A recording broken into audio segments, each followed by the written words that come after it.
Are you looking to advance your character design skills? Visit silverjoinacademy.com. All right, good morning, good afternoon, good evening, and welcome to another art talk. So today what I wanted to talk about is the art you want to do in your DNA. And what I mean by that is we all have our own sort of DNA, how we're made up, how we're forged, so to speak. And there's things that are within us. You can't even explain it other than being a dad and having two kids that have grown up now. They're all grown up, but watching them when they were little kids and seeing kind of like, wow, who they really were as little kids really transitioned into who they are as adults. There were just characteristics that were part of who they are, and that's what they become.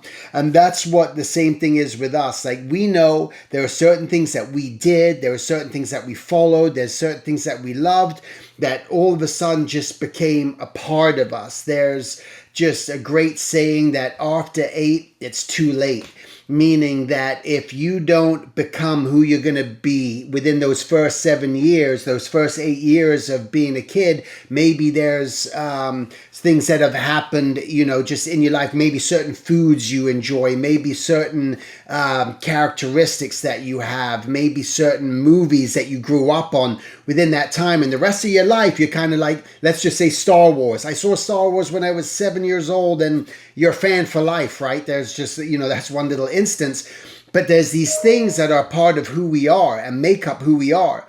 And I think we've got to attack that in our art as well. Is the art that we want to do part of our DNA?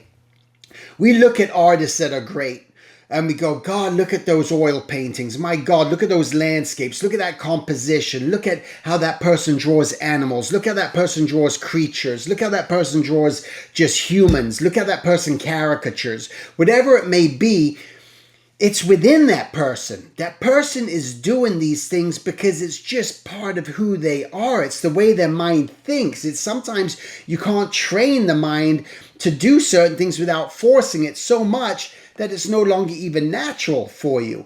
And trying to identify that within yourself, that you go, when I was in high school, I really loved drawing monsters. And that moves in and go, maybe that's what I'm doing. That's who I am. Maybe that's what I do. I love drawing monsters. I love doing that. Maybe I could do special effects. Maybe I can go to work for one of those companies that does monster designs and they do makeup for it or something, all right? I'm just using this example as an idea. But again, these are the things that we got to think about. It's like, what is it within you so that you're not trying to force this other thing that you just see other people doing or excelling at, that you go, God, that would be amazing, but it's not even in you. It's not even within you. And I know it, like for myself, I have such a strong DNA towards caricature, towards drawing humans, human characters. That's what I do. I don't enjoy drawing creatures. I don't enjoy drawing monsters. I don't enjoy drawing trucks and tanks and buildings. It's just not part of who I am. It's just not what I do. And if I do it, I'm forcing it and it doesn't feel natural and I don't like it. So I decided I'm not going to do that. That's not who Steven Silver is. Steven Silver is this. This is what Steven Silver enjoys.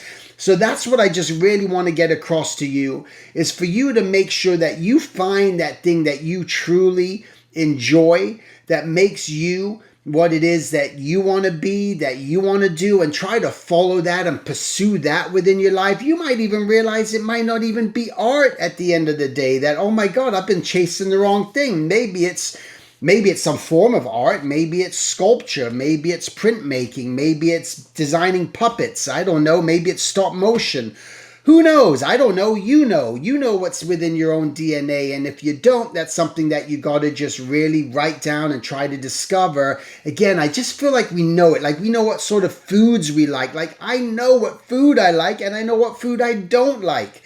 We got to discern, does it mean that I'm not going to try this other food and I'm dabble in it just to give it another college try, the old college try, and go, well, I haven't eaten in so many years, maybe my taste buds have changed. So let me just try that this time. And then you go ahead and you eat it and go, that's not as bad as I thought it was or what I remember it being. So I'm okay to keep experimenting with that food and keep trying it. You might discover that for yourself by dabbling in areas to decide if it's something that really works for you. But I think it's something you really got to dive deep into. You really got to think about, is the artwork you want to do part of your DNA? All right. That's it. Make it a great week, and I shall talk to you next week. Take care.